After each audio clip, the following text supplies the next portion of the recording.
There's something about the past with the judgment right in here. Look at that. I'm seeing two Roman numeral number 10.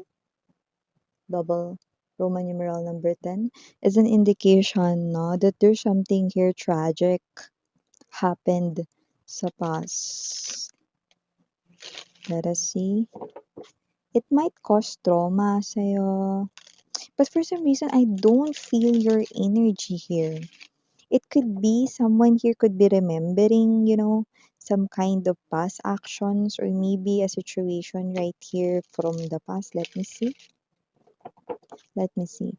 It's an outside energy. Yeah. Let us see. What does it has to do with you guys? Let me reveal it to you. Malamang, yun naman yung role ko rito. May iba pa ba? Okay. Let's go.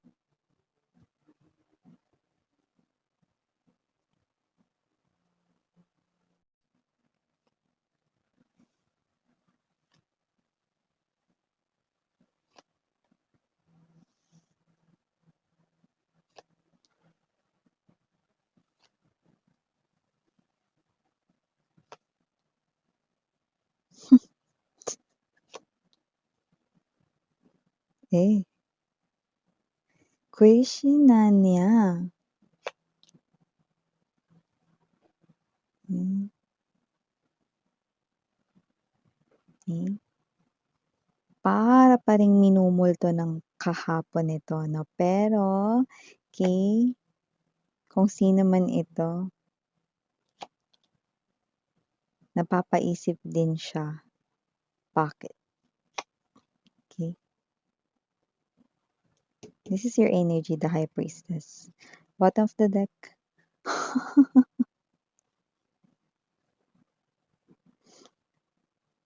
Tower, it is. Queen of Wands in reverse, definitely. Yay, yay, yay. Yeah. Okay. So, hi and hello there, collective. My name is Yan. Welcome new subscribers, returning Eastern buyers. Thank you sa inyong walang sawang love at support for me. Okay, at kung hindi niyo pa alam, mayroon pa tayo other channel. Link is down below sa ating description box. So if interesado, i-click lamang yung link na yan para kayo makapunta there.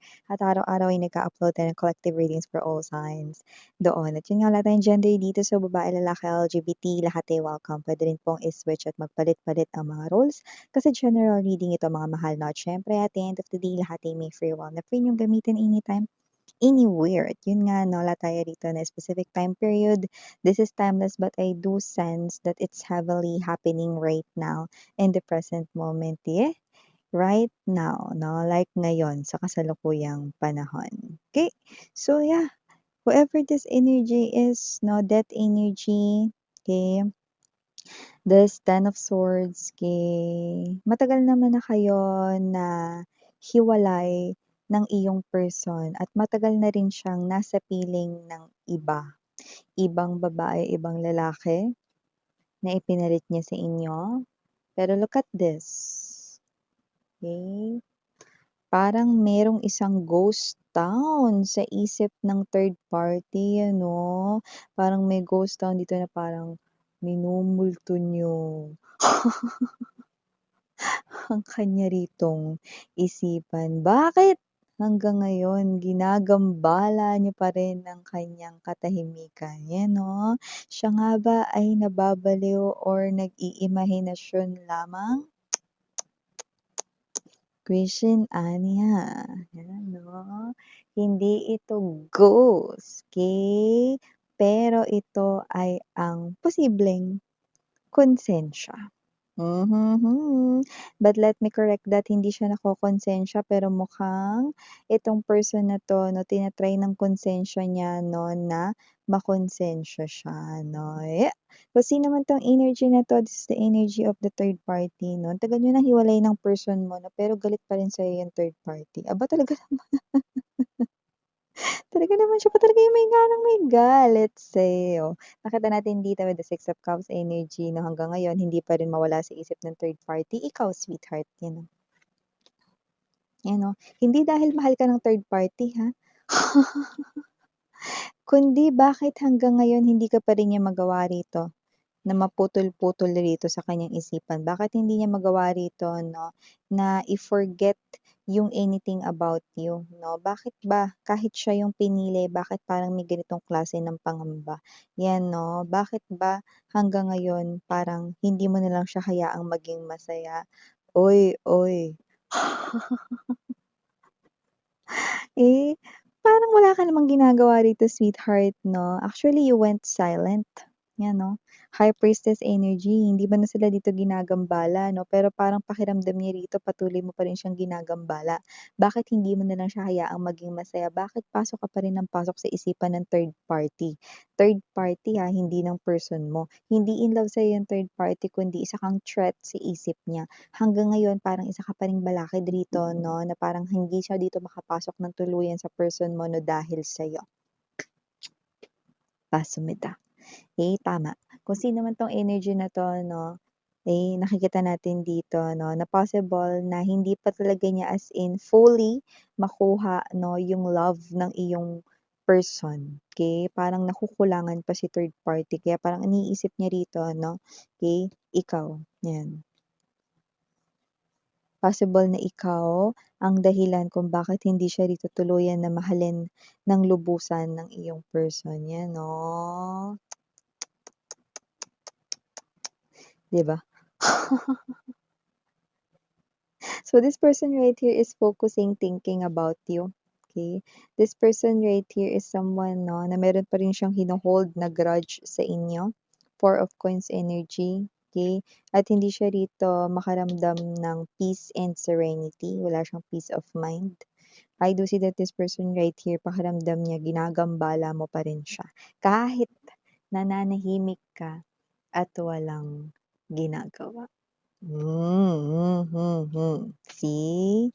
Kaya kung sino man 'tong energy na 'to 'no, yeah, ikaw ba talaga ang kailangan niyang sisihin dito o dapat sisihin niya rito ang sarili niya sa pang-aagaw 'no, ng isang meron ng karelasyon 'no? 'Di ba ang pangit ng may ka-share, 'di ba? Mas maganda kung whole or buo, 'di ba? Yung matatanggap na pagmamahal, hindi yung nakikihati 'no? So, akala niya rito 'pag inagaw niya yung person mo na mapapasa ka niya na talaga ng buong-buo, with H na buong-buo 'no, ang iyong person. Kaya naman kung sino man 'tong energy na 'to na nakikita natin dito 'no, na nababahala pa rin siya 'no, at itong person na 'to dito 'no, is someone dito na galit G na G siya sa'yo. Okay. So, kung sino man 'to, definitely the third party, you know. Alam mo kasi yung third party, head over heels sa person mo, 'no. So, nakita natin dito kaya niya nga yan inagaw 'no, in the first place, kasi nga 'no, may gusto talaga siya sa person mo noon pa lang 'no. Ngayon, nagtagumpay 'di ba, nakuha niya, nagsama sila or naging sila 'no. So, kung sino man 'tong third party na 'to, hindi talaga siya fully happy there. Kasi itong person na 'to 'no, is pakiramdam niya rito 'no, hindi pa talaga siya rito totally welcome sa heart ng person mo, okay. But yeah, okay, nakikita ko dito that your person for a lot of you 'no, there's still a space which is really big pa for you guys 'no, kaya nafi-feel or nararamdaman 'no. Medyo may pagkamalakas rin kasi yung kutob ng third party 'no, so nafi-feel ng third party ito na maaaring meron ka pang puwang sa puso ng person mo 'no, and yeah, okay. That's true, 'no? Nakita natin dito 'no, na yung third party is gusto niya lang talaga dito is magkaroon ng happily ever after together with your person na, "Excuse me? Inagaw niya lang naman, oy, oy." Kaya naman kasi naman 'tong energy na 'to 'no, yeah, mm. Ikaw yung sinisisi niya rito, isa ka pa rin daw balakid kahit wala ka na nga ritong ginagawa, hindi ka na nga nakikialam, nanahimik ka na, 'no? Matagal na ito 'no, na talagang dumisconnect kayo 'no, dito sa dalawa na 'to na mga taksil, 'yan 'no, yung iba sa inyo nakita ko rito friend nyo pa yan, no? Yung third party, nakita natin dito. Pero yung iba, just take how this resonates, no?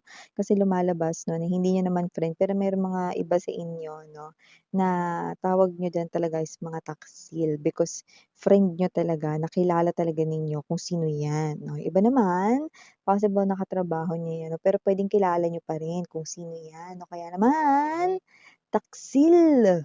Yun, no? So, kung sino man 'tong mga energies nito nakita natin dito, okay, na hinayaan niyo sila matagal na panahon, 'di na kayo nakialam, 'di rin kayo rito nakibalita, wala na talaga kayong ginawa. You just went silent, 'no, with the High Priestess energy. Bahala na sila, pakasaya sila, 'yan, 'no. So, parang pinasa Diyos niyo na lang, hayaan niyo na lang, 'no, na yung karma ang maghanap sa kanila. Sa gano'ng klase ng energy with the Wheel of Fortune or the Fortune's Wheel, 'no? So, nakita natin dito, no, that with this Queen of Wands in reverse, the Ace of Wands in reverse, ang gusto lang ng third party ay maging masaya. Yung wala sanang inaalala. Okay? Kasi iniisip niya rito, mga babes, no, na parang feeling niya, nagiging karibal ka pa rin niya. Kahit na sobrang tagal na ninyong hiwalay ng person mo na ngayon ay nasa kanya na. 'Di ba? So yeah, with the Eight of Wands energy, the Tower right in here, no, definitely, this is the person right here na naging distraction kung bakit kayo nagkaroon ng separation ng iritong person, no, sa loob ng inyong connection, no, way back before, no. But with this Eight of Wands energy, hindi talaga magkakaroon ng katahimikan ang isipan or ang thoughts ng third party, okay? As long as you are there, no, alam mo yung energy niya, no, I remember, no, one of the scene, no, this is my favorite scene sa Snow White, no, yung kinakausap nung Reyna, no, okay, na witch din, no, yung mirror niya, which is yung sumasagot na mirror, di ba? Parang, mirror, mirror on the wall, who's the fairest of them all? Yan, no? So, ang sinasagot nito, no, is Snow White my queen? Si Snow White pa rin, bruha ka. Yan, no? Kaya kung sino man 'to, no, mukhang hindi pa rin talaga niya rito totaling, yeah, I'm seeing a ball bouncing, 'no. Hindi niya pa rin totaling matalbogan, yeah, ikaw, 'no. Hindi ka pa rin niya talaga dito totaling maungusan, malampasan, malamangan, 'di ba? So, kung sino man ito parang feeling niya siya pa rin ay second best. See? Ay, God. This person is definitely living in a ghost town sa kanyang isipan, 'no? Merong nararamdamang takot, pangamba, 'no? At itong person na 'to, nagho-hold pa rin siya ng grudge on you. Don't worry, hindi naman kayo nito sasaktan in any way possible dahil nga hangga't maaari ayaw niya ng kumunik sa inyo dahil baka siya pa ang maging daan para tuluyang magbalik at maitulak or ma-force na maitulak ang person mo pabalik sa'yo. Nakuha mo ba? Ang ibig niyang sabihin do'n, hindi ka niya kokontakin dahil busit na busit siya sa'yo. Hindi ka niya rito kahit na ano ritong paraan 'no, na pupuntahan, walang gano'n 'no. Kasi magbubukas lang siya rito ng door 'no. Kasi 'pag kumunik siya sa'yo rito baka maalala ka pa talaga ng person mo kasi baka mamaya ang iniisip niya rito baka hinala ko lang lahat ng ito, baka ako pa yung magdala rito ng sarili rito na multo ko 'no or ikatakot ko lalo 'no, so hindi niya yun gagawin. That's the energy of this third party. However, patuloy pa rin siyang mabubuhay rito in fear, okay? And in also, okay, mararamdaman pa rin niya na siya ay hanggang pangalawa lang. Yes! So, kaya naman, for the initials right in here, yes, we do have. Unang-una, no, I don't know, I'm picking up right here, no, capital letter S. Might be yan ang start talaga ng name niya, name ninyo, no, or, okay, start ng surname, whatever, middle name, or second name. Okay, we also have other letters right here. Shall we begin? Okay, stating other letters. Okay, yeah. We have here the letter E, nandito rin ang letter A, nandito rin ang letter P, nandito rin ang letter T, at andito rin ang letter B as in boy. Mawawala ba dito ang letter I? Nandito rin ang letter U. And last but not the least, ang letter G. So yeah, we have here no yung lahat ng mga messages for you guys. Again, I'm Miriana Oni, Sarang Heyo, Love and Light. And yan.